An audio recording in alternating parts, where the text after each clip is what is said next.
I'm Denise Ozier, the Adult Services Manager for the library, and tonight's program is being recorded. You will find it in approximately 2 or 3 weeks on our YouTube channel. Your microphones were muted when you came into the meeting and will remain muted, but we do invite you absolutely to move your cursor along the bottom of your screen and you'll see your Q&A box. So by all means, do carry on and put your questions in there and they'll be presented to our panel as time allows. So thank you for that. This evening's panel includes lung cancer survivor Emily Bennett Taylor, Chief Patient Officer for the Go-To Foundation, Danielle Hicks, and our very special guest, Bonnie Adario, our author. And introducing all of them this evening is Bonnie Mennick. She is a local superstar and friend to the Gwinnett County Public Library, and she will handle tonight's introduction. She herself is a cancer survivor and an important part of the cancer support group at Northside Gwinnett Medical Center. She works with the American Red Cross, the American Cancer Society, the Hope Fashion Show, and Gwinnett's Relay for Life. And above all, she is the founder of Beyond the Ribbon, a nonprofit organization that supports and assists area cancer survivors and their families. And we're very grateful to have her with us this evening, and she will introduce our author. Hello, everyone. And can I first just say this is such a privilege and an honor first to be here and meet Bonnie and Emily. I read your story again this afternoon, and I'm just amazed by you and your strength and courage to carry on. So hats off to both you ladies. For those that don't know, June is National Cancer Survivor Month. When most people think of patients who have survived cancer, they usually think of breast or prostate cancer. Perhaps this is because lung cancer kills more Americans every year than breast, ovarian, uterine, and prostate cancer combined. But there is good news because there is hope, and that's capitalized. Today's guest, Bonnie Adario, has written a book about people who have faced lung cancer and survived, and about the work that is needed to raise awareness and funds for research so that more people can celebrate June as Cancer Survivor Month. Please welcome Bonnie Adario, the author of The Living Room, a Lung Cancer Community of Courage. Thank you, Bobby. Thank you so much, Bobby. And thank you, Denise, for the lovely introductions. And I think I'm the Danielle Hicks that was mentioned a little bit earlier as Chief Patient Officer at Go-To Foundation for Lung Cancer, which is very true. But more importantly, I am also Bonnie's daughter. So I've been working in the lung cancer space since the fall of 2003 when she was diagnosed. And before we jump into that piece of it, for those of you who may be watching now or maybe coming back later to watch the recorded version, I thought maybe I'd open with a brief synopsis of The Living Room for those of you who may not have had the opportunity to read it yet. So bear with me for a couple of minutes while I read this before we jump into the program. Lung cancer. The mere word strikes fear in all of us. Fear of the diagnosis, the treatment, and the ultimate prognosis. Where is the hope? It can be found in The Living Room by Bonnie Adario, a 17-year survivor of stage 3B lung cancer who established the Bonnie J. Addario Lung Cancer Foundation in 2006. I'm just going to ad-lib a little bit here, only 3 years after her original diagnosis, along with the Addario Lung Cancer Medical Institute in 2008, because one foundation was simply not enough for her. She is now the co-founder and chair of the Go-To Foundation for Lung Cancer, a determined activist on behalf of all patients suffering from this disease. Bonnie has built an extraordinary global network of fellow activists, patients, doctors, oncologists, researchers, and caregivers, a thriving and ever-growing community devoted and committed to advocating on behalf of those patients and families affected by this disease. Among all cancers, as you heard Bobby mention just a little bit ago, none are more pernicious than lung cancer. Nearly 150,000 Americans are lost to this disease every year, amounting to around 400 people every single day. It accounts for 1/3 of all cancer diagnoses, the most deaths of any cancer, and as many losses as the next 3 most deadly cancers combined. The Living Room, which draws its name from a virtual support and education group, which is hosted, if you look behind me, right here in this very room, live streamed internationally once a month by GoTo Foundation, tells the stories of 20 lung cancer patients who have bravely fought this disease and found ways to thrive and not just survive. The goal of Bonnie's efforts is to break down the barriers and stigmas associated with lung cancer and demonstrate how the new wave of treatment options are moving to make it a manageable disease. The people you will meet in the living room will lead you to believe that miracles are all around us. And we're going to hear a little bit from Emily today, and that they're happening every day, and that they just might happen to the next cancer patient who picks up this book.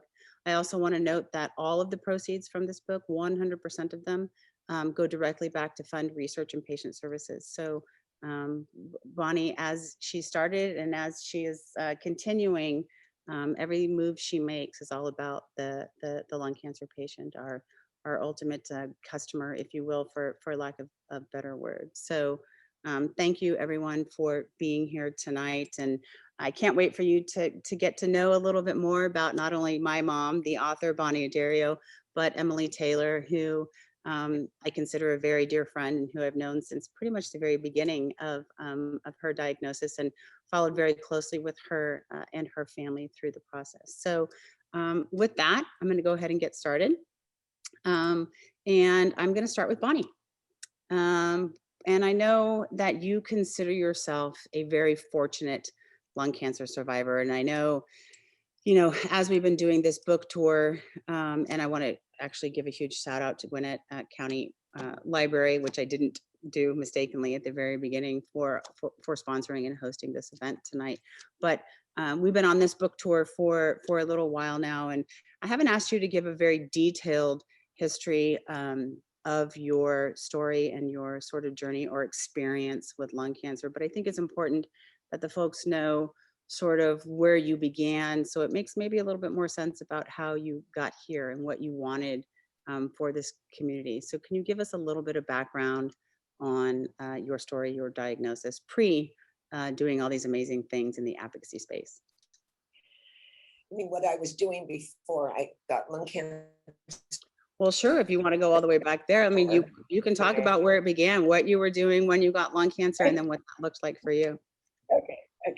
Well, I just had an amazing job, and I loved it every day of it. And, I wish for everyone to have a job they love, because if you have a job you don't love, it can make your life miserable.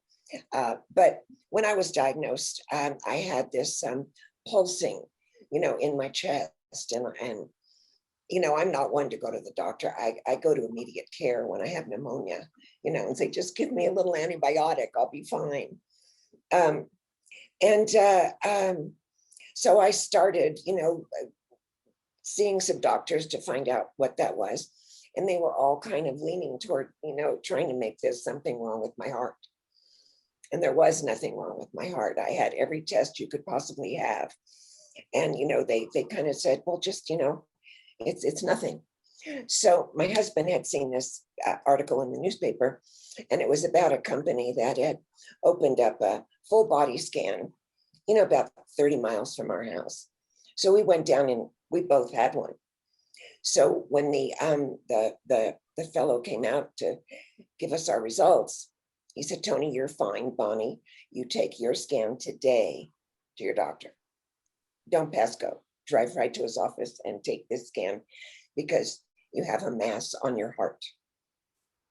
So, okay, then, after I had seen all of these people and they all said I was just fine.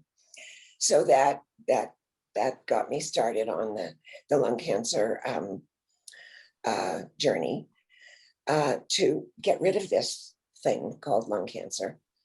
And I went through everything. I mean, everything that was possible. several doctors told me there was really nothing they could do for me because my tumor was on my aorta. So I finally found myself, and so many things were a coincidence. And I don't believe in coincidences, but getting me to the right doctor was a series of coincidences. And I finally found a surgeon up at UCSF in San Francisco, and he looked at all my results and everything, and he looked at me and he said, "Bonnie, what do you want from me?" I said, "Dr. Joblins, if I'm going to die from this disease, I don't want it to be because I did nothing." So he said, "Okay, give me a little time and I'm going to talk to a couple of other doctors and see what we can put together." So they started me on chemotherapy.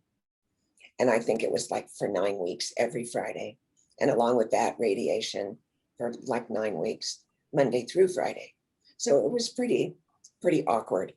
But they said, if we can get you through that and we can get that tumor away from your heart enough to go in and operate, we will. So that was all successful, difficult, but successful. And then I had the surgery, heart doctor, thoracic, and vascular. Got through that. And while I was in the Barcalounger, I had a lot of time to think. And I had learned a lot about lung cancer during this time. And I was very saddened by everything I saw about lung cancer. It was a very uncared for cancer. And, Danielle already gave you some of the statistics. And I just thought, this is just so wrong. Why is this? So I went out of my way while I was, recovering to find out why. And the reason why the survival rate for lung cancer is not because we don't have good researchers out there. It's not because if we put enough money and work to it, we couldn't get the survival rate for lung cancer up there where prostate and breast and the others are. And I thought, what is all this injustice about? I just can't relate to it. So I found out it was because the whole world thinks the only way you get lung cancer is you have to smoke. And right here, right now, that's not true. That's absolutely not true. 70% of the newly diagnosed patients with lung cancer either never smoked ever or quit smoking decades ago. And now we have young people getting lung cancer under 40 years old, and you're going to hear from Emily, and she's just going to blow you away. I was angry, not for myself, but for the 180,000 people that are dying every year, and the 245,000 that are getting diagnosed every year on top of that. How can we not pay attention to this? So I started the Addario Lung Cancer Foundation, and I was just gonna put a little money in there and have some events and put some research and get some research going. And in very short order, I thought, this is going to get us nowhere. I mean, very, very nice to do, but this wasn't going to change anything. So we started a second foundation 2 years later called the Addario Lung Cancer Medical Institute. And we brought in some of these major researchers. And we, one thing after another. And, here we are today. And we are on the cusp today of really making great change in lung cancer. It's finally happening. And, we've had more new drugs in lung cancer in the last 5 years than the last 5 decades. And I have to mention my funny voice is I only had one vocal cord, and the surgeons took that away from me. My husband thinks it's awesome that I can't talk all the time, or I can't talk more than I do. But we are on the cusp of really making huge endeavors, getting lung cancer, not cured. I don't think we're going to cure any lung cancer, any cancer, until we can reach the underserved, and which is something very near and dear to my heart. And we can get all the ethnicities out there and all of the people that can't afford insurance and all of those things. So there are multiple things we're always working on. You know, that's my story. I did this because I thought and believed that stigma was just the biggest injustice I've ever heard of, next to AIDS and mental health and a few other things that have been treated the same way. How do we turn away from people when we have the opportunity to help them and choose not to because they have some kind of a habit that we don't agree with? So we're here today. We're on the verge of making great change. I want that to be our message. And the other message is hope. And one of our other very dear patients told us that what hope is it's something with feathers that perches in the soul. And that's why we have this hope in our living room, because without hope, we don't have drive and we don't have the will to change, you know, something that's wrong. So now I'm going to move on and let Danielle introduce Emily, because she is just going to blow you away. So a couple of things, and I think, thank you so much for that. And I think, you know, the key theme throughout this entire book is hope and what you're talking about. And I, you know, going back to your story a little bit, and you know, you having been misdiagnosed for about 1.5 years because people just weren't looking for lung cancer, everything from, you know, what we hear all the time at the foundation, whether it's, you know, asthma, pneumonia, acid reflux, allergies.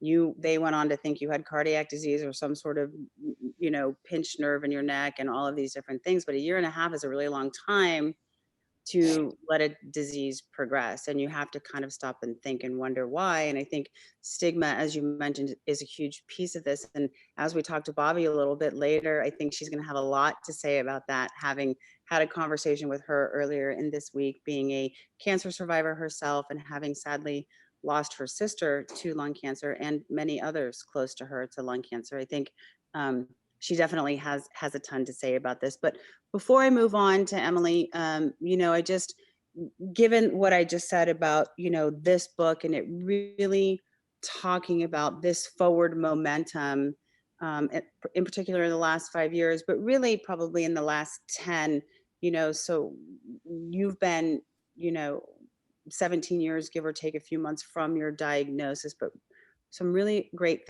things are happening in spite of what we know is still a challenge and directly associated with lack of funding and research and all of that.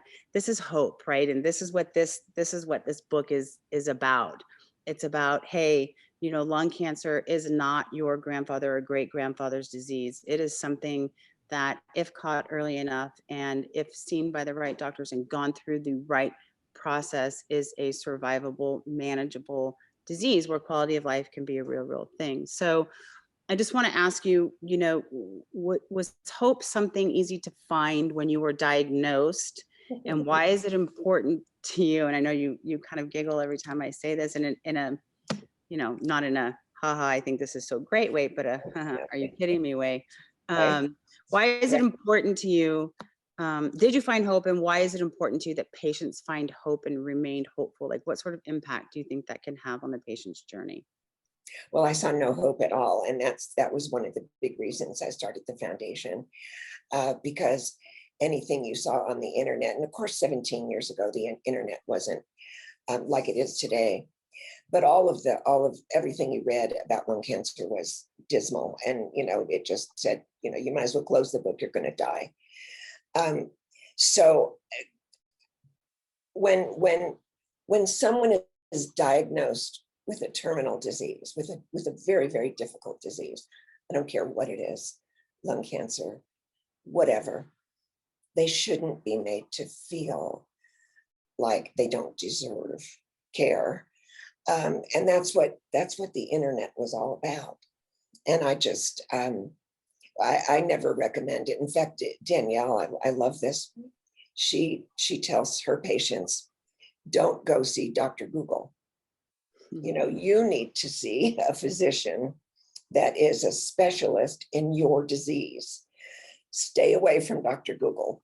So I learned to stay away from Dr. Google. In fact, to this day, I still don't, you know, go to the internet to find out what I need to find out about lung cancer and other things. So, and what hope means, think hope is, you know, that thing that is comes from your soul. And if you have that, and you're hopeful that you're going to beat it, and don't stop living. You know, we should never stop living, because we are all going to die from something. And if you stop living, then you're not going to be hopeful. And your whole journey with your disease is going to be a lot more difficult than it would have been if you were hopeful. So I'm just a big believer in that.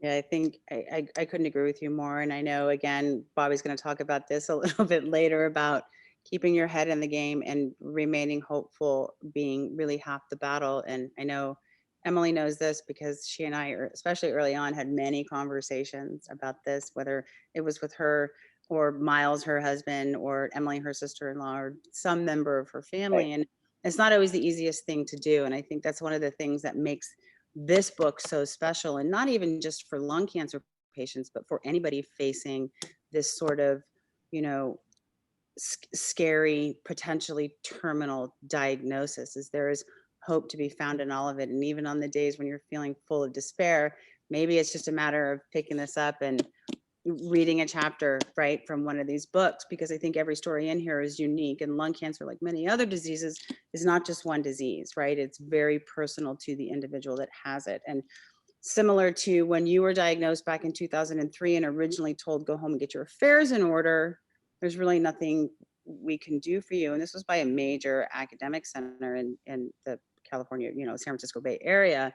As a family, we kind of scrambled and put together our own unique team from multiple different hospitals, and here you are today. But what I can say about that effort and that energy and keeping all of us keeping our heads in the game is that you are here today, right? Because the impossible was an option, right?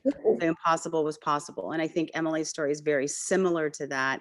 And what back in 2004, when you ultimately had your surgery and sort of what would be the final, at least of your lung cancer specific treatment, that was a really novel and unique therapy back then. It is regularly done today, right?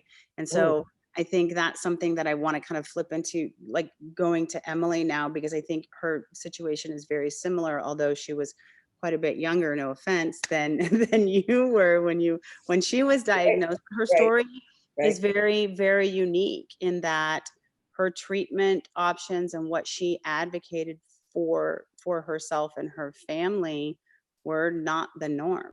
So with that, Emily, I want to kind of shoot over to you and ask Danielle, you.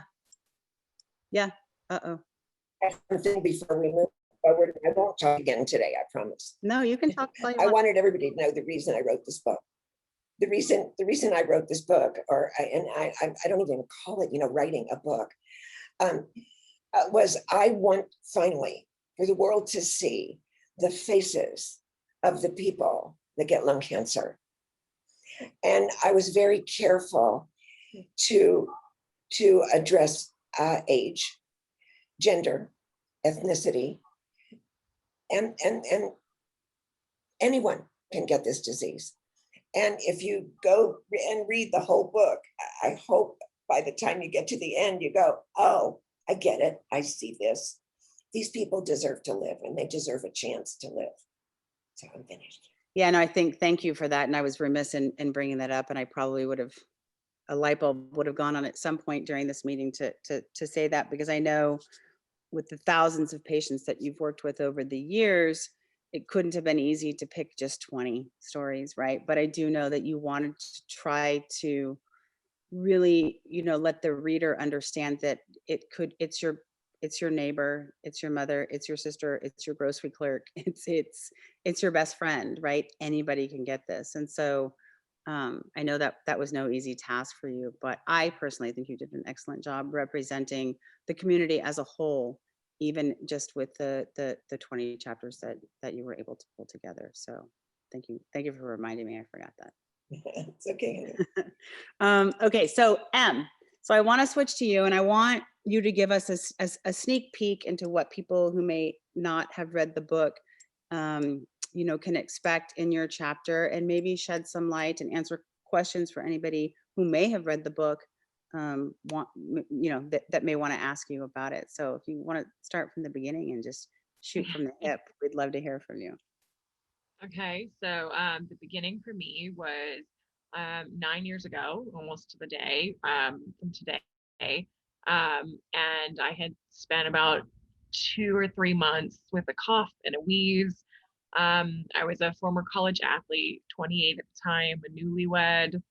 And I was still working out. I was still able to do volleyball leagues and working out on the treadmill and full-time job and just, feeling good at 28. But I was developing this cough and this wheeze that my general doctor, my general practitioner thought, maybe it's asthma, maybe it's allergies. Let's get you on an allergy medication. Let's get you on an inhaler.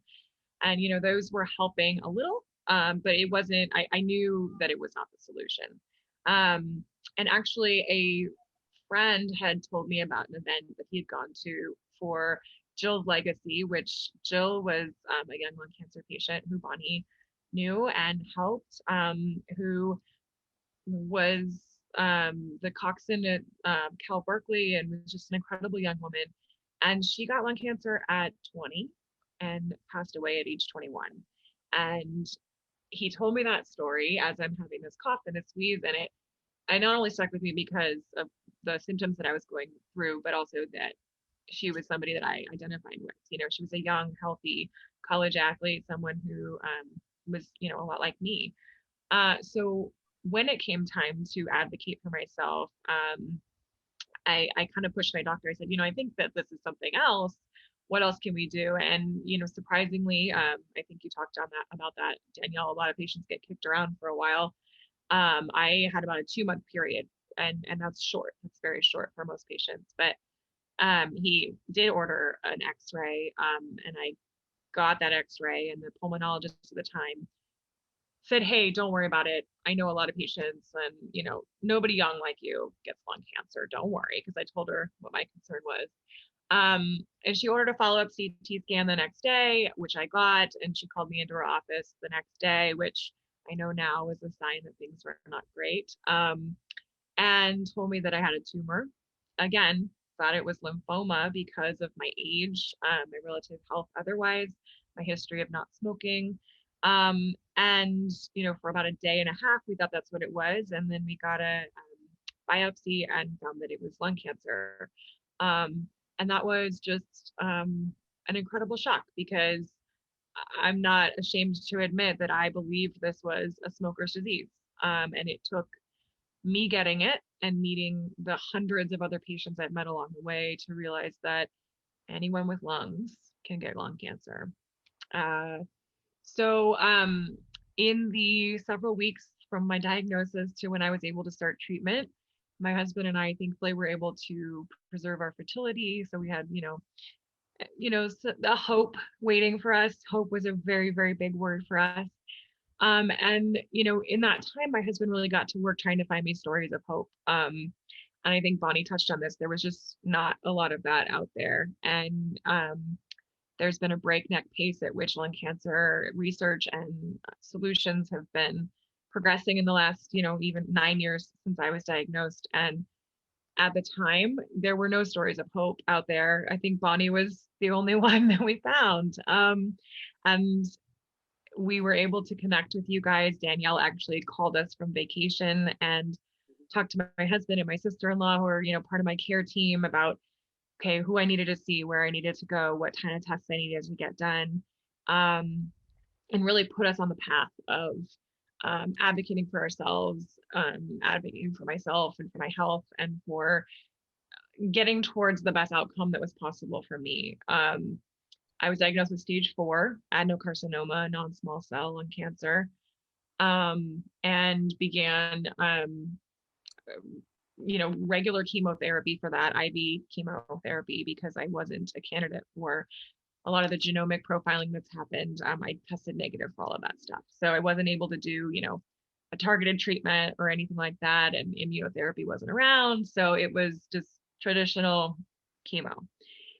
So I did that for 8 rounds. And after the 6th round, there was enough shrinkage that I began to see hope for surgery. It was something that I had pushed for the entire time.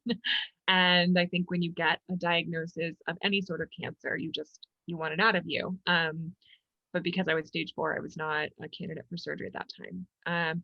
Had enough shrinkage that I was a candidate, met with a surgeon. Actually, we live in Los Angeles, Southern California, who was in New York City, and he was willing to do surgery, actually, because it was not something that was normal for my diagnosis. And in February of 2013, I had my entire right lung removed, as well as the pleura, part of my diaphragm, lymph nodes in the mediastinal area, and then part of the pericardial sac around my heart. And then 3 weeks later, I started radiation to kind of that whole cavity to mop up, we called it, anything that might have been left after surgery. And it was tough. It was, that's my synopsis of it now, but this is not an easy thing. And it's something that patients have to go through all the time. And it is an arduous path. But I am grateful to say that I am almost 8.5 years cancer-free. And so grateful for that. And then 2 years after I was NED, or no evidence of disease, we pursued the option of having a family. And my high school track coach served as our gestational surrogate. And we ended up with identical twin girls. And we named one of them after my grandmother, Maggie, and the other one after Hope, which is my favorite word, and has a lot to do with Bonnie. So that's my story. It's so I interesting. I hear this. I know. I was just going to say, I choke up every time I hear it too. And having been, sort of embedded and truly vested in this process, Emily, with you and Miles and your family throughout all of it, I know, obviously not firsthand like you all do, how difficult a time it was, but I also know that it was you guys advocating for yourselves and really dotting your I's and crossing your T's and reaching out and looking for that help, looking for that hope that has brought you here today. And those little girls could not be cuter. And it's such a story, about resilience, and all these stories are about resilience, right?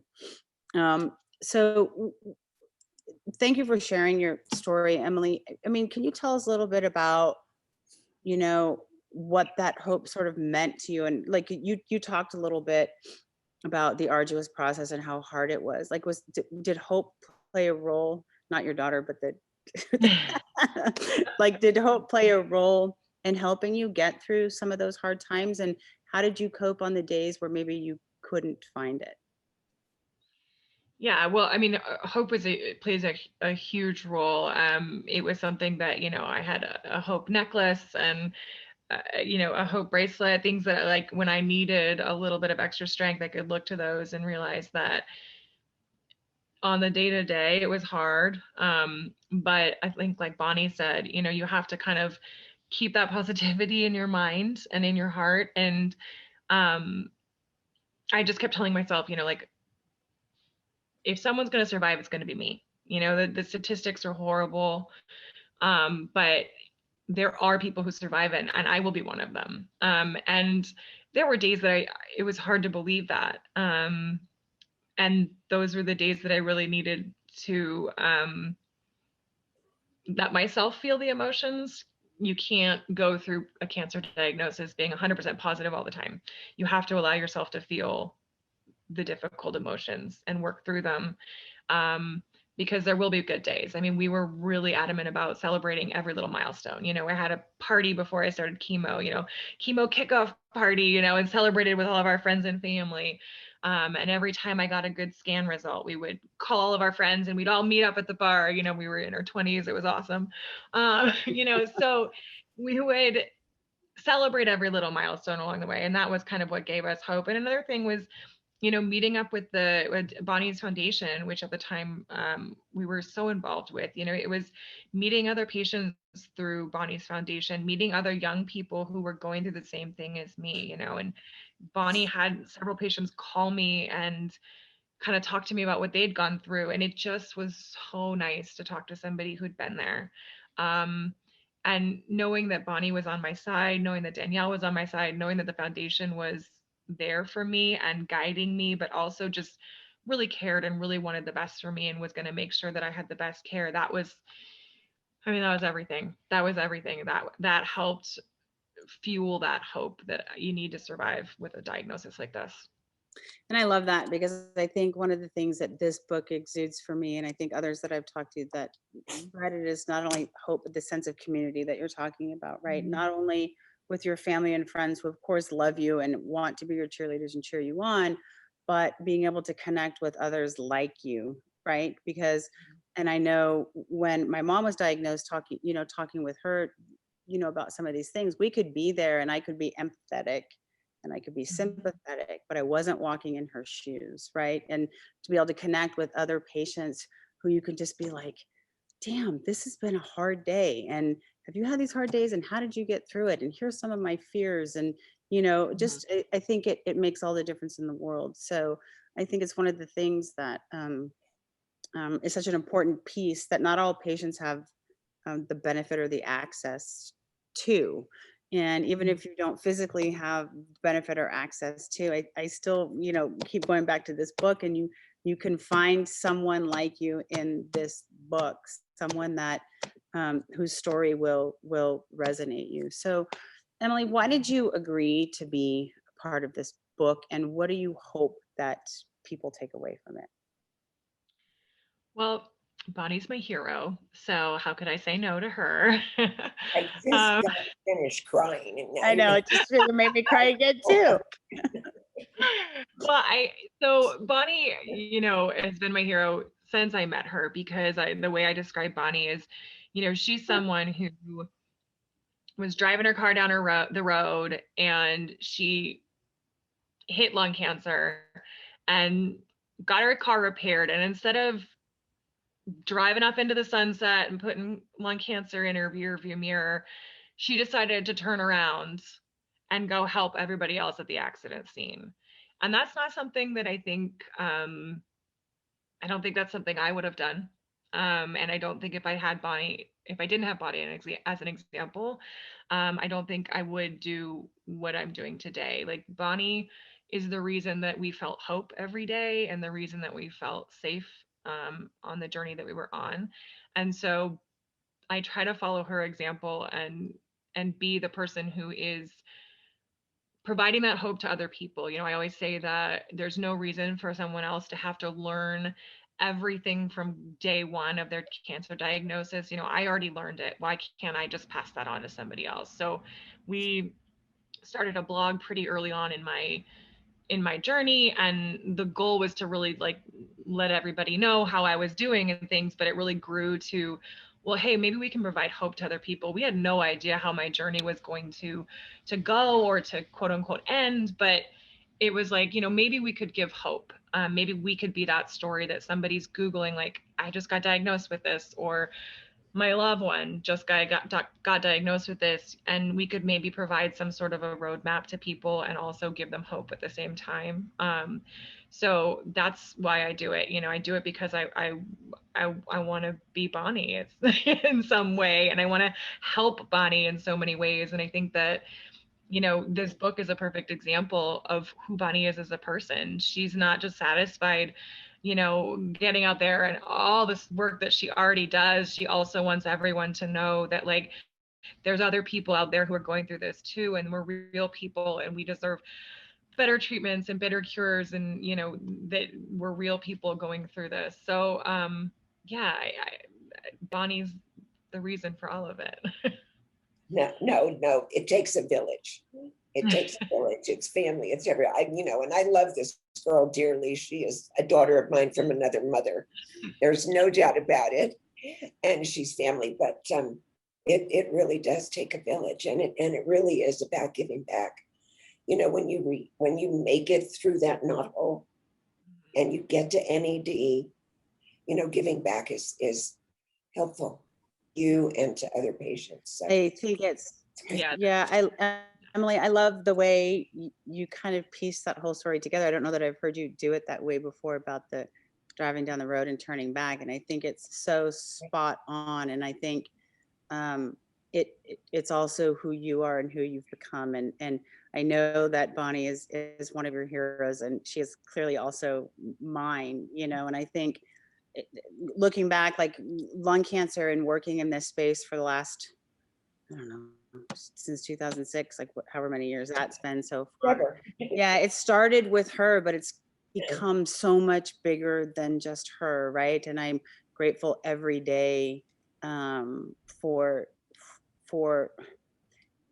sounds weird to be grateful for lung cancer, but I'm grateful for it in insofar as the impact it's had on my life, thereby the impact I and she and others have been able to have, you know, on those diagnosed. And I think you are a true angel, because I know we call you a lot, like, oh, we've got this patient and it's sort of a life patient, and would you mind talking to them? And Emily's always ready to be on the other end of the line. And conversely, if she comes into contact with somebody who she needs, you know, help or could use support from GoTo Foundation, she's reaching out to me. So you guys are both absolute angels in that respect.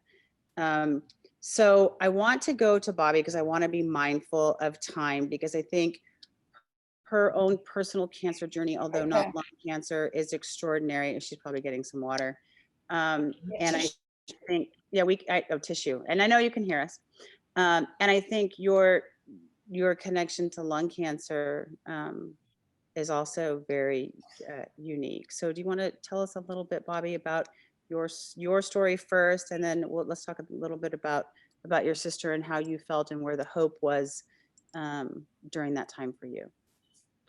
Yeah, I'm a 10-year breast cancer survivor. And I consider myself incredibly lucky that I had all the right tools in place. So I was so lucky, so fortunate. And as far as, information out there for breast cancer, there's so much. And that's kind of become one of my little, feather in my hat things that I want to, make sure that it's out there for every person who is diagnosed. But so going through that journey and just got me volunteering at our local infusion center, and I would go in and sit with patients.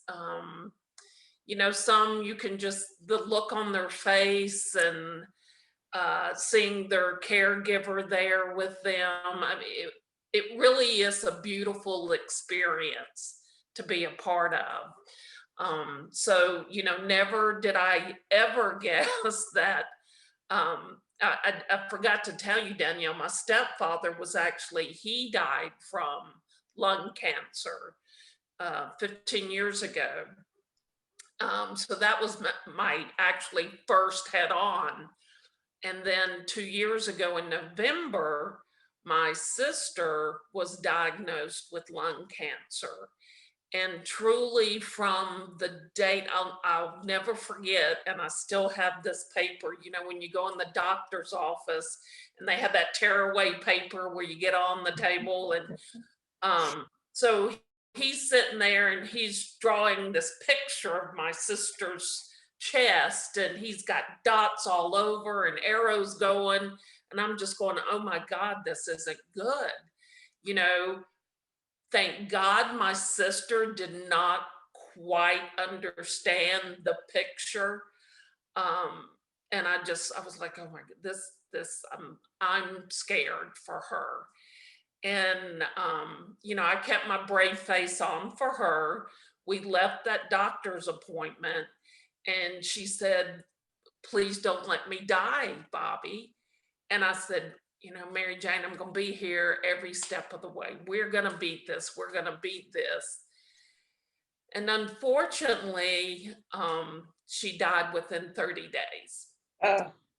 I mean, she did not even have a fighting chance.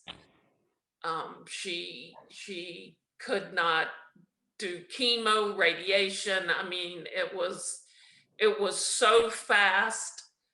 And, you know, to go from 1 minute, you know, holding my sister's hand and saying, you're going to beat this, I'm not going to let you die, to having the doctor call me the morning of my stepdaughter's wedding and says, we need to move your sister into hospice. And I was like, oh, you know, how am I going to tell my brothers and sisters? And so, you know, I remember making those phone calls to each and every one of them while, you know, I'm trying to keep the happy face on for the wedding and, you know, crying inside for my sister. So, you know, it's still so surreal that she's gone from us. And what makes me so angry is that she was, you know, doctors didn't take her symptoms seriously. And she didn't know enough to advocate, to push the doctors. And it angers me that we as a community, that our medical profession can't listen better to people when they come to you. You know, like Bonnie, you went 1.5 years before they paid attention. And to think people who are uninsured and underinsured and don't have the tools available to them to know where to go look, to have that go-to place to help them find those answers. One of the things I remember in your book is when I think your first group came to Hope, your living room, I believe. Yeah. And I believe you said towards the end that, you know, this is like, they came here thinking this is a place about dying. I want this to be a place about living. And that's, you know, and all the stories that I read in the book, it's each one has like this beautiful piece that I picked out that I highlight in all the stories. And it's like it's like if you could just take those and put that in a book and you know, so people can walk away with this individual, incredible feel of hope. Right. That is, you know, taken from these books. And I have to say, Jill's story, I was in awe of how she continued to live every day. And how she said, you know, if I died, did I know I did my best? And she said yes. And I think what a great inspiration that we should be able to all want to do that and walk away knowing that's what I've done. And you know, Bonnie, I'm gonna tell you, I got a survivor crush on you, girl. Oh my God, Me too. I'm like, oh my God. And just the, you know, the way your family just surrounded you and the story of your girls getting ready to open their store and you're like, no, let's keep doing this. And you know, I think it's so important for that core family group. It's like that's the only way they know how to give back and to help. And that was so frustrating for our family that they didn't know what to do. And, Right. Well, I'm sure you read the part in the book, what the catalyst for doing creating the living room yes.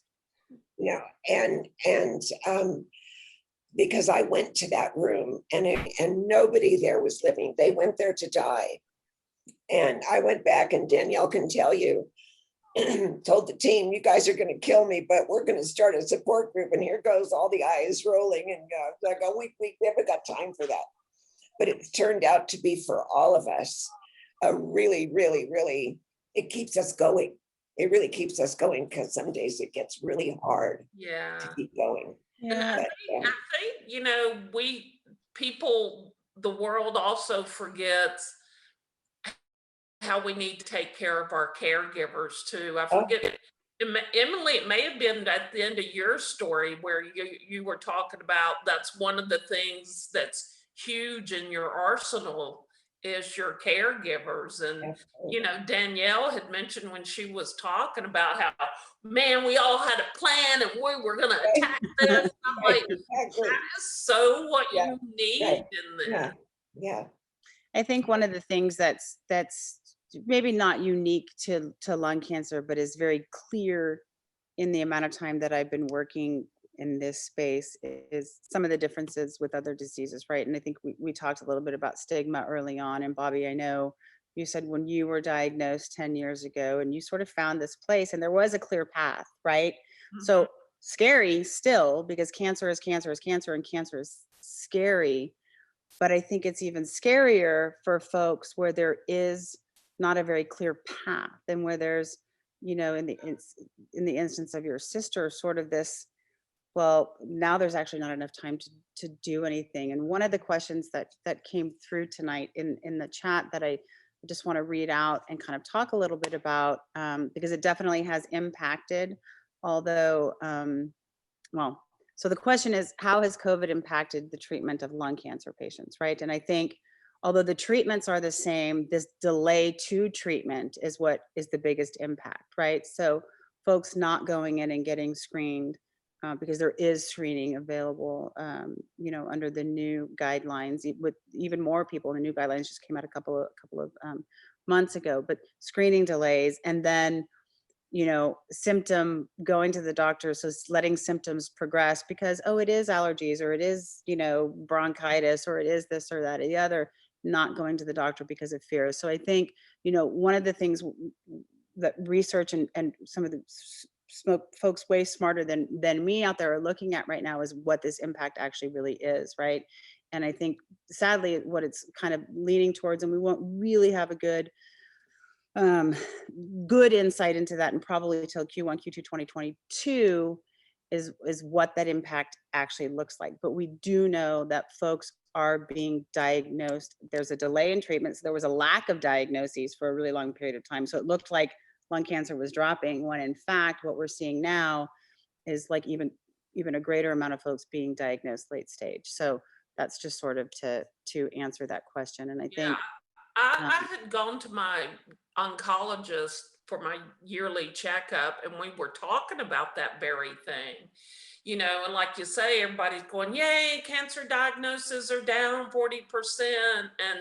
And so I was talking to her, and she said, yeah, they are, but people didn't go in and get their screenings. yeah, but are they is the question. Yeah. Yeah. And she said, now that they're going to start coming back, even the ones that she has just seen in the first part of the year, not only are we going to have more people diagnosed, but they are going to be more than likely diagnosed at a later stage and more metastatic is what she's thinking they'll see.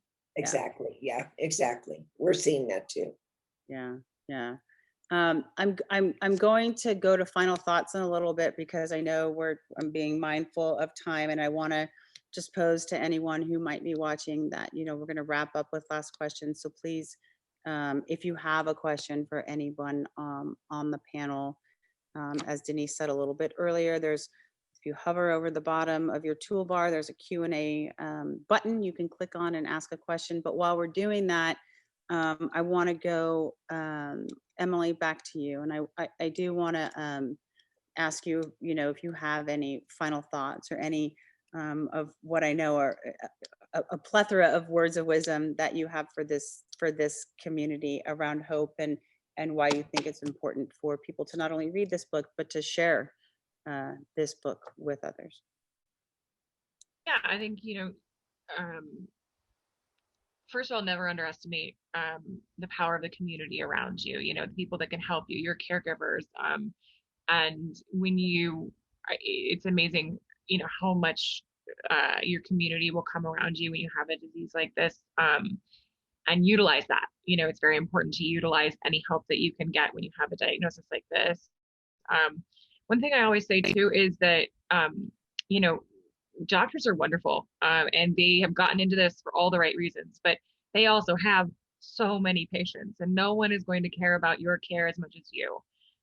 So be prepared when you go to appointments, bring your notes, bring questions, ask questions, advocate for yourself. That is a huge one, because, you really need to make sure that the doctor knows how serious you are about this and how proactive you want to be. And, make sure that they know that, you're willing to push the envelope. I would not have gotten the surgical treatment that I got if I had not, at every appointment with my oncologist, said, I want surgery. And she would say, well, that's not an option. But she knew once I had the reaction that I had to chemo that, hey, that's something that Emily actually wants. It's something she wants to push for.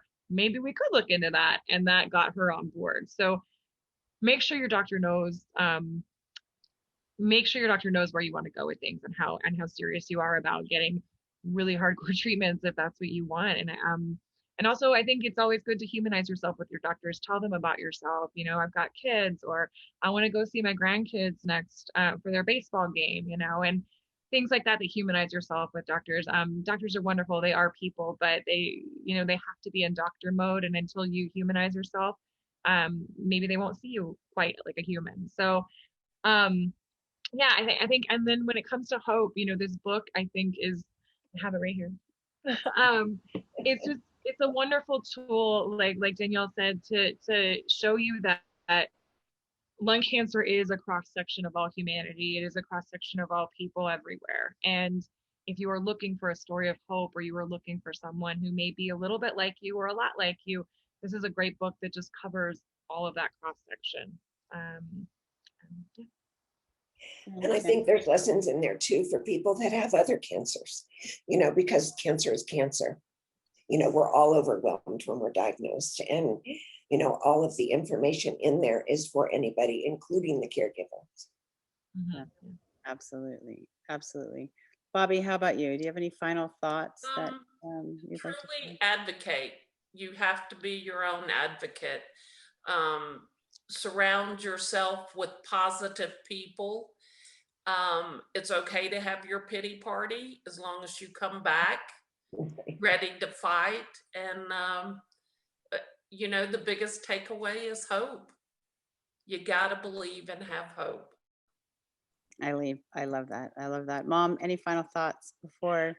I have one, and this is, I've been thinking about this for a long time. I would love everybody that's watching this to ask yourself, what can I do to end the social injustice in lung cancer, and pull people together out there. We're going to get this done, but we can do it a lot faster if we all come together and help each other. Yeah, I couldn't agree with you more. And before I give my final thoughts, I just want to answer one final question that came in through the chat, and that's how someone who was just diagnosed with cancer that might not be very common can find a support group. And it's a really interesting question, and I don't know what type of cancer you're referring to. I'm happy to help you. Trust me when I tell you, people hear that I work in cancer and they call me about all types of cancer. And if I don't know it right offhand, I know people that can find it for you. So, but lung cancer is very similar to challenges associated with support groups that are specific to lung cancer. There's a lot of general cancer support groups out there. There's a lot of breast cancer support groups and colon cancer, some of the more common, more known cancers. Lung is not one. For the 250,000 and the numbers we quoted earlier, I just want to let everybody know those are US numbers only. We're talking millions when we go global with those number of folks diagnosed and dying every year. So it's a big, big number. And in the US, for the 250,000 folks that are diagnosed every year, there's roughly 100, and that number dropped during COVID, sadly, when everything kind of went virtual, to less than probably around 80 lung cancer specific support groups in this country. And so we know that that's not nearly enough to support the lung cancer community, which is one of the reasons that we took the lung cancer living room, the support group, the room that I'm in right now, virtual, even before COVID, because we wanted to be able to reach people nationally and globally, for that matter, so they would find support. And it's funny because during all of that, and one of the many, many, many blessings that I've found in my time in this space is, folks that we're connected with in Australia, or, somewhere over in Eastern Europe or Asia, that have said, hey, chatting on the live stream, hey, I see Sally sitting in the room tonight. They really get to know the people that were able to be here live, and they know their stories and they connect online. So I recognize that it's not easy, but I'm happy to try to help in any way, shape, or form to connect you with whatever cancer it is you're looking for. And I just want to give a huge shout out and a thank you to Gwinnett County Public Library for this opportunity for us to share a little bit about who the folks are, who Bonnie is, the author, Emily, one of the patient stories you can find in the book, Bobby, obviously, with her incredible story, not only of her own, but of her sisters. Thank you all so much for sharing, because I really do believe that this helps, for us to generate the much needed awareness around and put a face to what is lung cancer. So if you haven't picked up your copy, I know Denise has already kind of stuck it in the chat, and she's probably going to close out with how you can find this book. But thank you all so very much for participating tonight. We really enjoyed this evening. And with that, I'm going to turn it over to Denise. Well, thank you so much for helping us dispel ignorance about this disease. And I was absolutely guilty of it myself. And only learned a little recently when a dear friend of ours was diagnosed with lung cancer. And it turns out asbestos was most likely the cause of it. I knew nothing whatsoever about it. So I think it inspired all of us to guard ourselves against ignorance. We don't have to ask the question, well, have you been smoking, and ergo you deserve this? Because we now know that is not likely to be true. But thank you, everyone. Thank you, Danielle, Bobby, Emily, and of course, our precious Bonnie, author. Yes, Eagle Eye Bookshop has copies of this on hand, and I think it would make a fantastic gift for the caregivers we know in our lives that are caring for anyone who is struggling with these diseases. Their pitcher or cup needs to be refilled as well.